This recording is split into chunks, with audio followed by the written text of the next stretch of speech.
Democracy lives on. It doesn't just happen at elections, it happens between elections. We know what happens in Parliament is important. We report a lot about politics. But one of the ongoing things to keep an eye on are by-elections. For those that don't understand the way it works, we'll have the local government elections, which we should be having in 2026. I know everybody keeps on saying it's going to be in 2027, but that's semantics. It'll be towards the end of 26 or early 27. But in between, what you have is you have people dying or resigning or something, and then, according to the law, you then have to have a by-election. And the person who keeps an eye on all of the elections, and I think he's become, without question, probably South Africa's leading pundit on elections, is Wayne Sussman. And he's going to share some of his insights about by-elections and elections in general. Wayne, welcome back. Mike, it's great to be back with you and in your studio. Every time I come back, it looks bigger and better. And thank you for inviting me back. Yeah, no. So we obviously spoke a lot around the elections last year, and we analysed them, and it was all wonderful. And off we go, and South Africa goes back to work with a government that doesn't have a majority, so a government of national unity. But the fun and games started almost immediately because, as I said in the introduction, by-elections happen all the time, don't they? They're kind of like an ongoing part of landscapes. They seem to happen about once a month, somewhere or another. First, explain how many different wards are there in South Africa? You know, how many different by-elections could there? You know, when we go to the local government elections, how many positions are available? It's thousands, isn't it? Mike, it is thousands. You've stumped me on my first question. I don't know the exact number, but it is thousands. It's a very big number. And this is the exciting thing. We have opinions on social media. We have pundits in the opinion sections of newspapers. But by-elections give us an indication of what certain segments of the country are thinking. And then if there are a number of by-elections in a particular area or a particular type of area, we can see themes start developing. And I just want to remind viewers and listeners, what were the key takeouts from the 2024 election and whether those hold? Number one, the ANC were absolutely decimated in KwaZulu-Natal. We know that KwaZulu-Natal is the second most populous province in the country, and they lost about 60 to 70% of their support. They went back massively to be the third largest party. The second biggest takeaway was that in a province like Mpumalanga, which was, I think in 1999, it almost eclipsed Limpopo as the safest province for the ANC in the country. The ANC barely got 50% of the vote because of, we know there's a high population of Zulu-speaking voters there. The ANC hurt there. And then here where you and I sit in Gauteng, the ANC getting in the mid-30s. So then the fourth thing where the ANC, and I'm sure we're going to come back to this, was the ANC losing a lot of support amongst rural coloured voters in the Northern Cape and parts of the Eastern Cape and the Western Cape, and the PA hurting the DA in the Northern Cape. And then there were other themes. So those are the four major shocks of the last election. And when we consider by-elections, it's important to reflect whether those seismic shocks continue, because we've had many, many by-elections since May 2024. Yeah.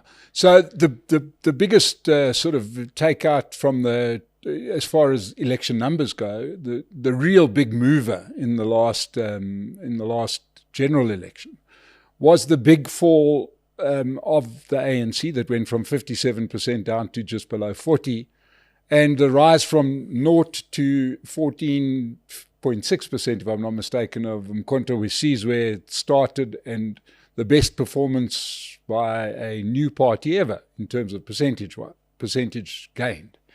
So, you know, there was almost explained everything, right? Because you got 15% on the one plus and minus 17% of the other. The two almost match. Correct. So the question is, in the by-elections we've seen so far, does that still hold? You make a good point. Generally, when you look at elections around the world, if you have a party like Umkhonto weSizwe, which was by far the most popular party in KwaZulu-Natal, but they didn't get a majority, an outright majority, and only the EFF was willing to work with them. The IFP, which is the second largest party, is able to do a deal with the ANC, the DA, and the National Freedom Party. You'd have thought that they got so close to that outright majority, so close to an emphatic victory, that they would have carried on soaring. And people would have said, we came so close in late May 2024, we're going to propel Umkhonto weSizwe into ward council positions, and this momentum will continue. That is one of the big takeaways, that KwaZulu-Natal has been very unpredictable since the national election. You've seen Umkhonto weSizwe more fail than flatter. They have not had that continued momentum, and this would concern them greatly. And we've also seen this in places like Gauteng and in Mpumalanga, where Umkhonto weSizwe again did very, very well. They've won by-elections in strange places like Saldanha Bay and in Rustenburg. But in KwaZulu-Natal, yes, they've had some by-election victories, but they just haven't been able to continue where they left off the last time. And if I was them, I'd be concerned. Yeah, because, it seems like if you're going to get 50% or close on it, what do they get? 45% in KZN in the last general elections. It's a significant it's a significant turnout, and you would have expected that they would have built on that. And what I also expected to see, and we're going to come to the Western Cape and the Northern Cape later, I'm sure, and it happened immediately after the elections, where you saw ward councillors quit their party, and some of them joining Umkhonto weSizwe from the ANC. And it was on the South Coast, which is traditional ANC heartland. And those ward councillors who quit, I think only one of them won their seat back for Umkhonto weSizwe. And if more of them had success, I think MK would have raided councils, i.e. told the ward councillors, guys, you have a choice.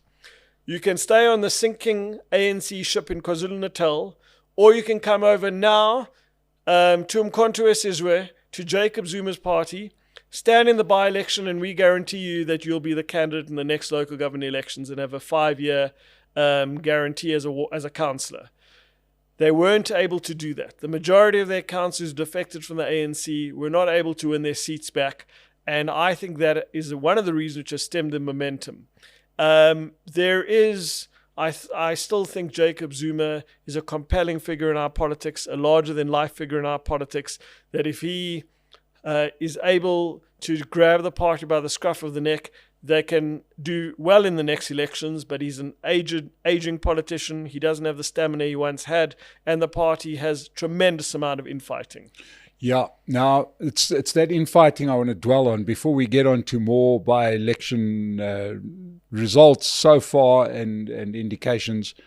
I'm going to tell everybody to go and support Pace Car Rental, because you reminded me, because you recently rented a car from them. Use our code SONA, S-O-N-A, go to the Pace website, rent a car, and you can get a discount on your next hire from Pace Car Rental. They help keep us on the air. So thank you to them, and thank you for reminding me earlier. But Wayne, let's just talk about some of the if you want to call it almost the politics behind the by-elections, right? And that is that one would imagine that that people voted for Umkhonto weSizwe. There was some sort of political thinking about it, but there's nothing that seems to turn people off more than disorganization. We saw that back after the 2009 election, when COPE came along and got nearly 10% in their first election, and then made absolutely no impression on local government election either. So it seems almost like it's a national election protest vote. Correct. It's starting to look like that to you. Yes, and people want to see stability. They want to see a party which is generally united, which are not throwing chairs at each other or doing worse to each other. And Umkhonto weSizwe has seen a lot of politicians come in and out, a lot of high-profile people being axed from the party, quitting the party. And it seems like a lot of the scores are personal rather than ideological about the direction of the party. And this is one of the things that Jacob Zuma has to invest time in to bring order and stability into that party and convince the public that come elections in 2026 or early 2027, that if you're going to vote for Mkhonto Sizwe, you'll get people who are focused on service delivery and not party infighting. Oddly enough, he seems to be the biggest disruptor himself. He seems to be the disruptor in chief of his own party, which is quite weird because he's the guy hiring and firing people and sowing the disruption within his party. So, in sort of tying this one up, when one looks at KZN, where Mkhonto Sizwe did so well, they've done relative to their performance in the general election, done quite poorly in the by-elections. That vote, has it gone largely to the ANC? Have they been the biggest beneficiaries? So you've seen the IFP, but again, it's not all gains. The IFP have had some perplexingly poor results as well. The ANC has recovered some support, but what I think is significant is, let's assume, I think the ANC got about 16-17% of the vote in KwaZulu-Natal. Let's say they recover some of that support in the election. I would hazard a guess that the ANC has, and this probably slightly out of this, because about 900 to 1,000 councillors in KwaZulu-Natal. They are going to lose, in a good scenario, at least a third to 40% of those councillors in the next election. And while MK haven't been able to get a knockout or a technical knockout of the ANC in by-elections in KwaZulu-Natal, I'm sure that these ANC ward councils or local councils see what's going on and really wonder where they're going to be for the next 5 years. So the closer we get to the elections in KwaZulu-Natal, even as I said, the ANC don't have to do so badly, because then they're going to lose 400 or 500 councillors. Even if they don't do so badly, they are still going to lose hundreds of councillors. That is going to impact morale. That is going to impact the number of councillors they rule. So I do think it's going to be hard to create a united ANC which is happy and confident going to the election. And this is a space to watch. I think right now, the party which should, on paper, benefit the most from this situation is the Inkatha Freedom Party, even though their results have been inconsistent. We know they're a mainstay of KwaZulu-Natal politics. There was an element of Jacob Zuma which appealed to people with regards to Zulu nationalism. They're another good example of a Zulu nationalist political party. And I look at the other actors. The EFF have not shown any recovery in KwaZulu-Natal. Remember, that was another big story in the 2024 election. By the way, we saw that on the road to 2024. The EFF support has all but collapsed in KwaZulu-Natal. And the DA still only really remains a fixture in Durban, Pietermaritzburg, and the area of Howick. So this is, I would expect the IFP to be in a strong position after the election next year. But what's interesting, as we look at the GNU, yes, Velenkosini Glabiso, I know, has been on your show. He's got a very prominent position, far more prominent than some other key parties in the GNU. And I don't think he's used it much to his advantage. It's vital that more and more South Africans get to see him, get to see what he can offer the country and his party can offer the country. But the IFP might just benefiting by default by the ANC being having such challenges and MK not being able to get its house in order. Yeah, so, and Wayne, I think it's also, before we leave KZN altogether, it's worth understanding that what has become clear has become that those council positions, you know, if you are a minister who loses his position, there's many other levels you could be deployed to earn your living. Now, these aren't people that can go back to running their companies or back to their law firms. These are people that are professional politicians. You wouldn't hire them in your company, right? I mean, it's fair to say. So, you know, even the ones in Parliament, but at least they've got a couple of levels they could fall down and still earn a living. Council level below there, you're kind of hitting the unemployment queue with the rest of the neighborhood that you've destroyed. So it's a life and death issue for some of these councillors, and that's kind of why we see the violence that we see. Am I right or wrong? 100%. There's far more violence around local government election time then in national election time, you're competing for more positions. And Mike, I have a number of councillors in my head because that was your first question. I'm hoping to remember the number by the end of the interview. But correct, for many people, there are ward councillors or proportional councils in areas which are very poor where there are not many job opportunities.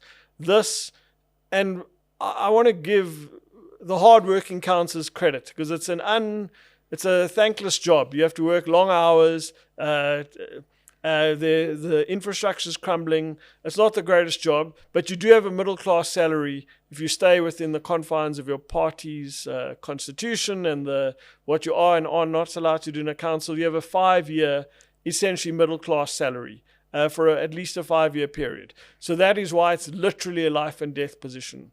I know certain wards across the country in pretty poor areas where I've known the ward councillors, and when they're out, it is extremely tough. And that is why, sadly, we do see violence. That is sadly why we see a lot of contestation for positions.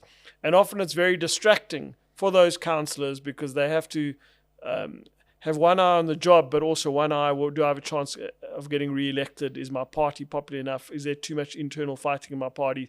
The stakes are high, and let's hope that we're speaking about violence now that will be proved wrong, because I don't think we will, and that there will be less violence on the road to the next election. Yeah. Now, moving down the road, there was, you mentioned earlier about the fact that the rural coloured vote in the western parts of the Eastern Cape and Northern Cape, at one point was that was a vote given to the ANC. But as the ANC have declined and the demise in the ANC, the big beneficiaries seem to be the Democratic Alliance. And now they've seem to be losing that vote to the Patriotic Alliance. Is that holding? Yeah, so the one party which has definitely been a great success since the 2024 election, i.e. they have demonstrably proved that they will be stronger today, and will be stronger in the next election than they were in 2024, 2021, is the Patriotic Alliance. And it's not just the DA. They have hurt the DA a lot in the Western Cape. They've won by-elections in places like Mossel Bay, which, by the way, was the area where the DA did best in 2024. They've just won a by-election in Paarl, which is, that's the Drakensberg municipality, the second most populous municipality. Essentially the buffer between the rest of the province and the city of Cape Town, to use, so just to figuratively speaking. So they are getting very close to Cape Town, to the city, to the heart of Cape Town. And the DA would be greatly concerned by the rise of the PA. It's clear when we look at turnouts in by-elections in coloured areas, turnouts are often higher than they were in 2021, far higher. And I would say, if you look at the real vote numbers for the DA or the ANC, whoever's the incumbent, though their real vote numbers essentially often hold the same. This means that Gauteng Mackenzie and the Patriotic Alliance are bringing voters out who haven't voted in the last few elections, who are disillusioned by the system, had stopped voting for the ANC, stopped voting for Patricia de Lille, didn't really want to vote for the DA, didn't like the local options, and are now activated and turned on by Gauteng Mackenzie and the PA. So that's the DA element. And again, it's the least most populous province, but the province where the DA did the worst relative to their previous performance in 2024 was the Northern Cape. Okay, the DA lost tremendous ground when you look at it, percentage decline. They continue to struggle in the Northern Cape. You've recently seen the PA win a award of the ANC in a place like Sutherland, which is obviously where the observatory is, great place to watch the stars. You're seeing the PA make tremendous inroads in the Northern Cape. The PA will believe that it can really emerge as a kingmaker in many of those councils. However, by the way, let's also deal with the western part of the Eastern Cape. It's a very sparsely populated area, but there are a lot of coloured voters there. It's what we call the Sarah Bartman district. There's an area like Karedo, Graafrenet. The PA have done well there. Recently, Nelson Mandela Bay, the DA just hung on and beat the PA. So you're seeing the PA do well in coloured areas across the Western Cape, Northern Cape, and Eastern Cape. Now, what is interesting is, and this is one thing I cannot answer yet, is that the ANC recently won a ward back from the PA in an area in Kimberley, which is the Roodepan area, quite a poor coloured area in the Northern Cape. And the PA, look, it was close, but the PA's percentage declined from 53 to I think 39%. So that's a 14% decline. If I was the PA, I'd be concerned by that, because across the country, the PA have been winning wards, but where they did win a ward in 2023, they were rejected by voters 2 years later. Are we entering a phase in our politics where, and I want to say the whole country, and we can break this down later if you want, where certain communities are saying, if you do not perform, we are going to vote you out. We're not loyal to the ANC, we're not loyal to the DA. PA, we're going to give you a chance. If you don't do well, we're voting for another party. This anti-incumbency stream, and again, I do not think it'll be in all communities across the country, is something I'm starting to pay more attention to when I see a party which has shown tremendous growth like the PA lose a seat which they won a few years ago. Yeah, well, that certainly does speak to performance, doesn't it? That's going to be interesting. But do you see the Democratic Alliance's stronghold on the Western Cape loosening?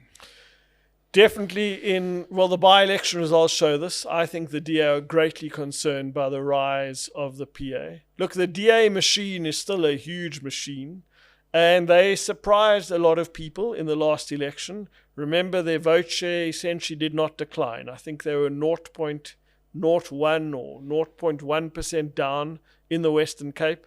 It was like 55.55 to 55.45. It was negligible. Essentially, they got the exact same as they did the last election. However, there has been a change since the 2024 elections. So it remains to be seen in the city of Cape Town, which is where over 2/3 of the voters in the Western Cape are, whether the PA can really hurt the DA. I think they will grow the PA, but can they really hurt the DA? And the one thing which might, the PA work more with the ANC than the DA. I can give you examples of there's a council in the Northern Cape where the PA works with the DA instead of the ANC. But by and large, across the country, the PA's preference has been to work with the ANC. I think a lot of voters in the Western Cape are anti-ANC, and they might say, come election time, look, we might have voted for the PA in the by-election, but are they going to bring the ANC back into power? We'd prefer to have the DA, better the blue devil than the green, black, and yellow devil. So that's something which might affect the PA, but I think the DA would be greatly concerned. I think when it comes at this stage, Indian voters seem to be very loyal to the DA. I think white voters, English-speaking and Afrikaans-speaking, seem to be very loyal. It seems that the DA have a huge challenge amongst coloured voters, and we know that's been a critical part of their coalition, and their work will be cut out because they do not have a mayor, a provincial MEC, a national figure in Parliament who has the charisma, the charisma of Gauteng Mackenzie. Yeah, it seems almost a prerequisite for the DA that you have no charisma. That seems to be what they do. They also have steadfastly ignored having any coloured leaders in prominent positions. I've been very critical on this platform, and a lot of people have accused me of that, and I'll continue to say it.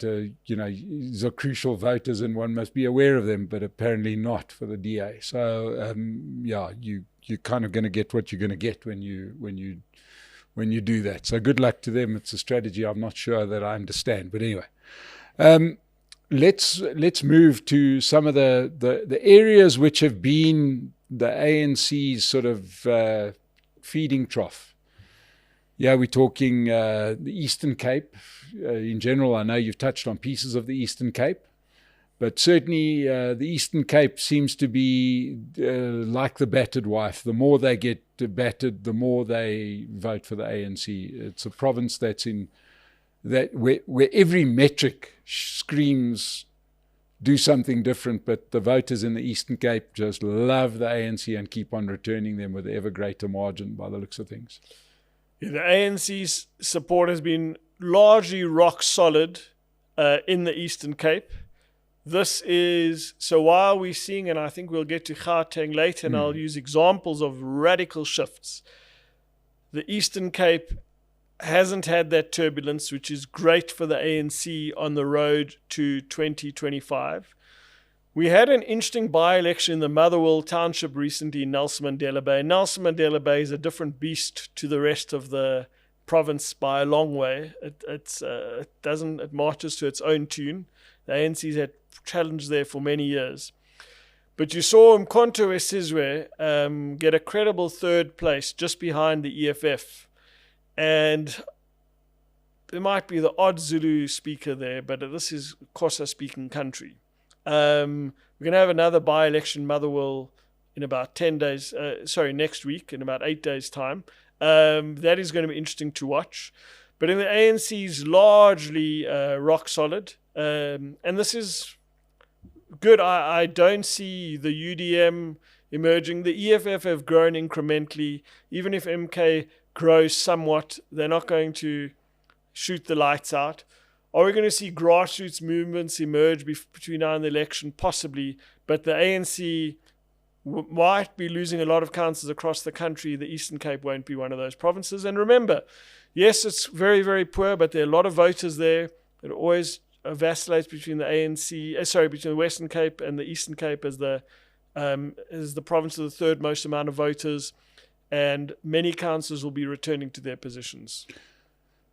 Yeah, somebody must explain the Eastern Cape to me one day, but that's a whole separate discussion. Just the voting patterns there seem to make no sense. Just very quickly on that, Bantu Holomisa and the United Democratic Movement in 1999, but there was also a local government election when they first emerged and really hurt the ANC in places like Umtata and Butterworth. The UDM, they actually grew slightly, but they are a shadow of their first local election, first national election. So there are examples of parties who have come and shaken the ANC up. That was remarkable to go into the ANC heartland. So it can be done. Bantu Holomisa has been the most successful person on it, but that was very, very short-lived. And at this stage, I can't see anyone on the horizon who will be shaking up the ANC. Yeah, but the UDM does look like Bantu Holomisa's retirement plan, so it doesn't look like a serious party going forward.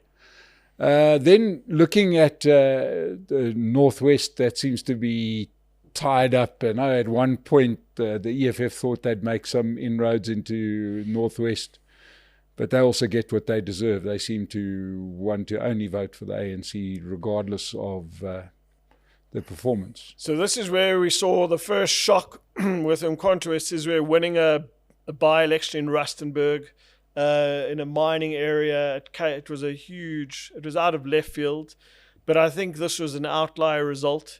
The Northwest is fascinating. The three provinces where Cyril Ramaphosa needed to go thank his activists in order after the last elections were Limpopo, the Eastern Cape, and the Northwest. And if you look at cabinet positions, not many people from the Northwest got their just rewards. The ANC vote was relatively sticky in the Northwest. They're dominant. It's definitely the third best province of the ANC. Right now, I can't see anyone. You're not seeing the EFF grow tremendously. Again, I think that Mkhonto Wesizwe win was an outlier. There's Joseph Mthunjwa's Labour Party, which I'm sure we'll get to Limpopo just now. Beyond Limpopo, hasn't shown much prowess. So I think the ANC are sitting pretty. Their key challenge there, because it's a province rife with infighting, is can they keep it together? And also, by the way, when we talk about the Northwest, this was where this was the real battlefield of the DA in the Northwest. In the last local government election, the Freedom Front haven't shown their ability to replicate those performances, and I think the DA will think that it'll win some additional territory in the next local government election. And then Limpopo. Love the ANC. They certainly love the ANC of Cyril Ramaphosa. That's where we have seen his tenure reap some rewards. There's also supposed to be the homeland of the EFF, but they don't seem to make much of an impression. What does it look like in Limpopo? Well, the EFF just retained a ward, and they retained it quite well, but that's where Julius Malema comes from. So I don't think it's a representative, let alone of the province of Polokwane. But the ANC, there was a lot of data came out of the Tabazimbi by-election where the ANC lost some ground. The EFF did quite well. The big surprise there was the Labour Party, but I think this is the UMKU party. They've historically been strong around the Tabazimbi area, so it was natural terrain for them to do well. But I'm sure the ANC and the EFF and MK were worried after those Tabazimbi by-elections. But this is the ANC's heartland. What will be interesting to see is turnout, because turnout doesn't matter as much in a local election as it does in a national election. But I want to look at the turnout in Limpopo because in previous elections it's been one of the lowest turnouts in the country, which is very bad for the ANC in a national election. The province which is most loyal to voters aren't turning out in their numbers. So that's something which the ANC will be paying careful attention to. The two municipalities in a local government election to watch there are Tabazimbi, where the ANC has been under 50, and then the Modimolle municipality, which is the former Nailstrom. That's another area which is competitive, but these are outliers. The overwhelming number of municipalities in the ANC are rock solid for the ANC. But the EFF will look at the recent by-election retention in Polokwane and saying, guys, look, we can not only retain a ward, we can do better. Let's go work hard now in the rest of the country. I'm sure we might speak about the EFF later, so I don't want to get ahead of myself. Yeah, so it looks like in Polokwane, it doesn't matter how many children the ANC drown in pit latrines, everyone is going to keep on voting for them. It sort of falls into the category of Eastern Cape. But anyway, now we get to the big one, the big little one. Smallest province by size, biggest by population, and it's where we find ourselves, and that's Gauteng, and it's been hotly contested. Since the last local government elections, we've seen the metros change hands a number of times, and now firmly in the hands of the ANC, EFF, Patriotic Alliance cabal.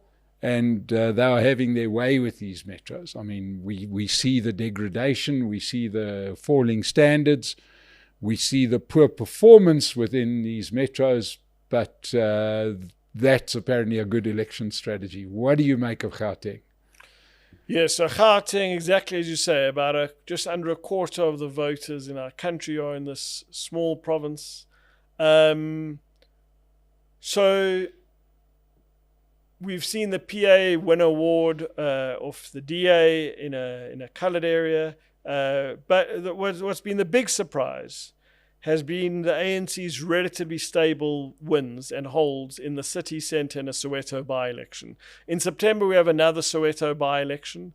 And I've been surprised by these stable holds by the ANC because I think the media narrative, the social media narrative, the chatter narrative is very negative on the ANC in Johannesburg, but these two by-elections, they did well. Turnout was admittedly low. However, on Wednesday last week, the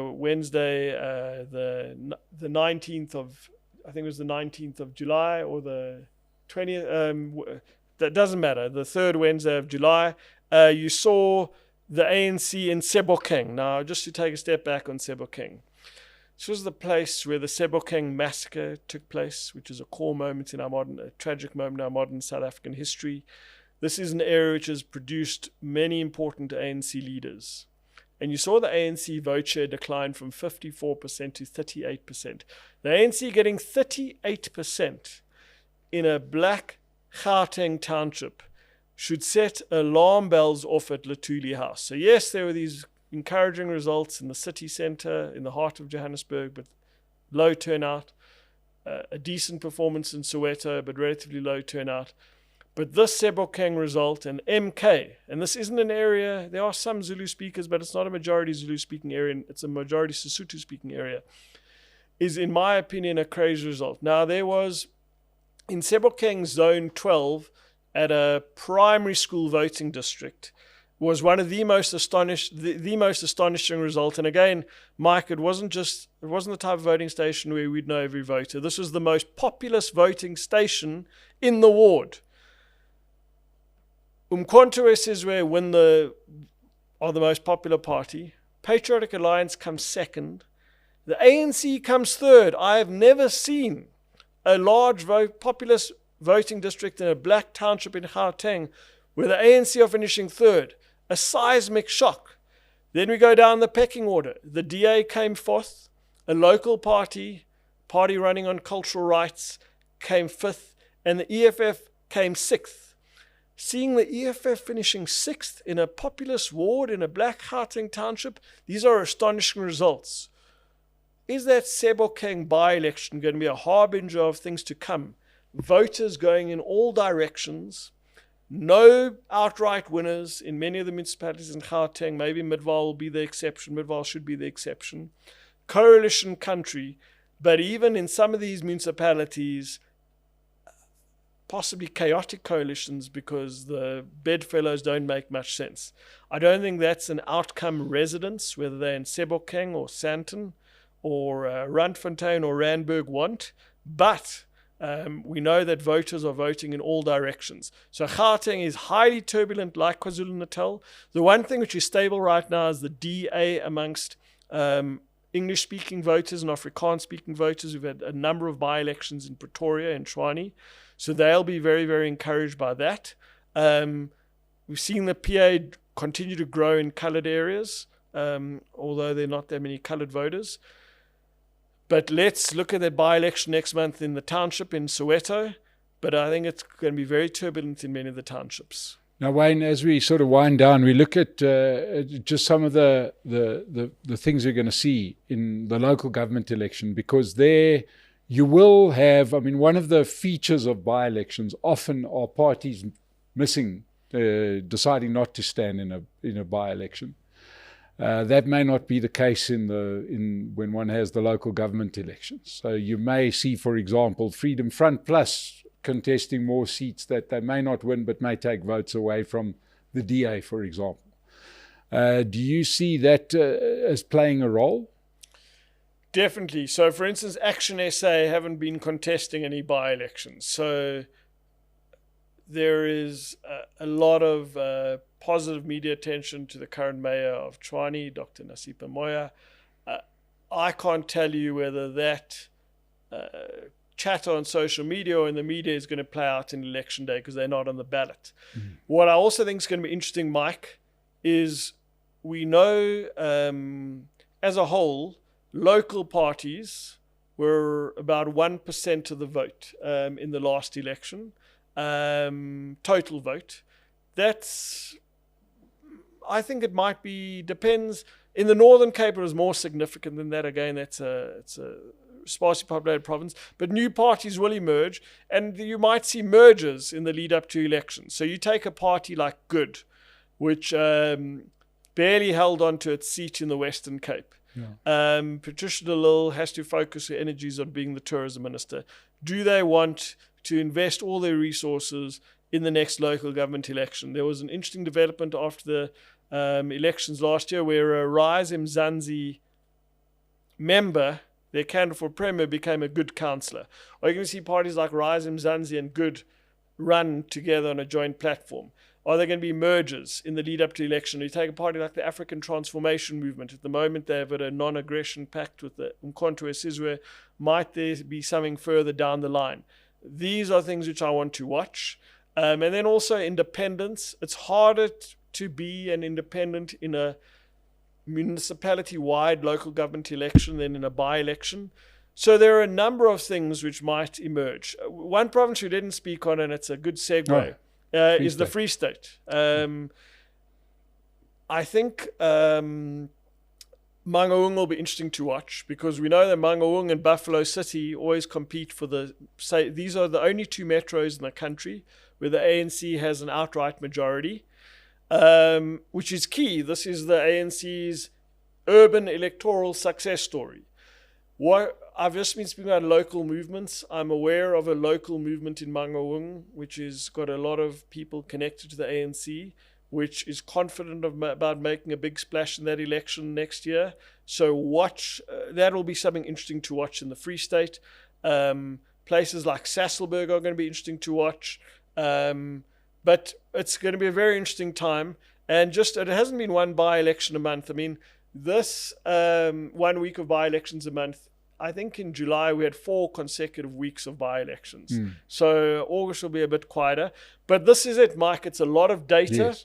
And again, there can be outliers. One of the outliers, let me just speak about it quickly, is that a political party might spend a huge amount of resources on a by-election, which they cannot spend such resources on an election day. So, for instance, they bring food parcels, boerewors rolls, whatever, to the entertainment, service delivery.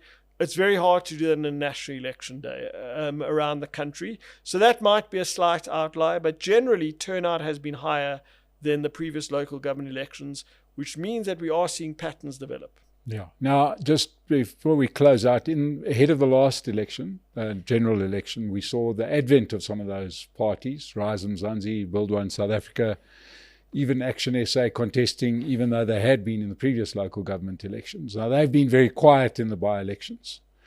Do you see them, unless they do something together, do you see them making an impact or not particularly? Yeah, I think Action SA, who had a very poor national election, although they did better than Rise Mzansi and Build One South Africa, when one considers what they did in 2021, of those 3, I think they will do the best again. I think Herman Mashaba is grabbing what he can by the scruff of his neck. He's going after a lot of smaller parties in rural areas, particularly Limpopo. I just don't know how much stomach Rise Mzansi and Build One South Africa will have. And I say that respectfully. Fighting a local election is incredibly expensive. You know, in a national election, you can have one party with your leader and a slogan. To run a local election properly, you actually need ward councillor posters, and you need posters for particular communities, particular areas. It's a very costly exercise. While we find ourselves in the parliament right now with the most number of parties, I wonder whether we're going to see some fallback to the more established players in the next election.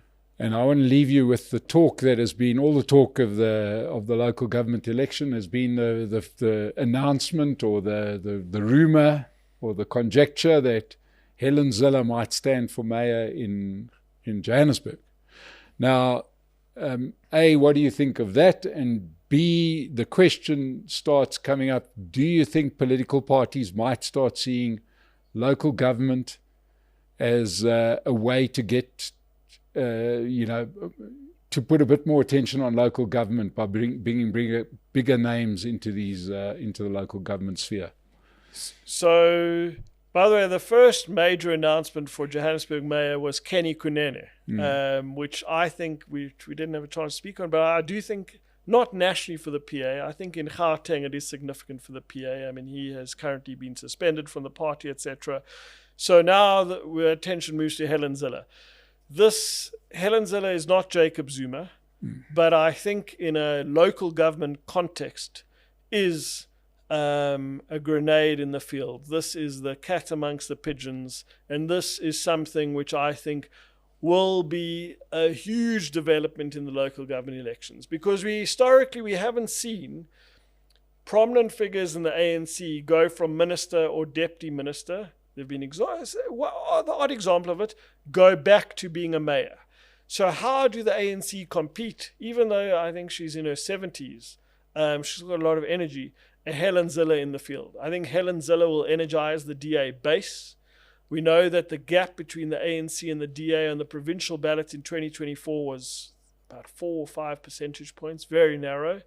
If DA voters are going to be energized, if ANC voters are going to be subdued, she might very well end up as the largest party. Maybe you're going to get people hold their nose and vote for her because of the state of Johannesburg right now. I think it will be a very, very big impact on our elections. And by the way, again, we spoke about Kenny Kunene. That was a very big announcement that he was going to be their mayoral candidate in Johannesburg. I think we're going to see a few more. And will we see the ANC say, guys, we are going to have a terrible election unless we put in very prominent people in these metropolitan positions. We have to take local government more seriously. And again, Mike, I'm a man who likes to think about numbers, even though I think it's 4,786, but I count this, but I think I might be very wrong. We'll Google that afterwards. Sorry, Wayne, to have caught you offside with that one. The national local government elections matter. If we're in a township or in a suburb, if your sewer system's not maintained, if you don't have access to water, if there are potholes everywhere, if it's not safe for your kids to walk home at night or for women, that it really matters. It affects the way we live our lives.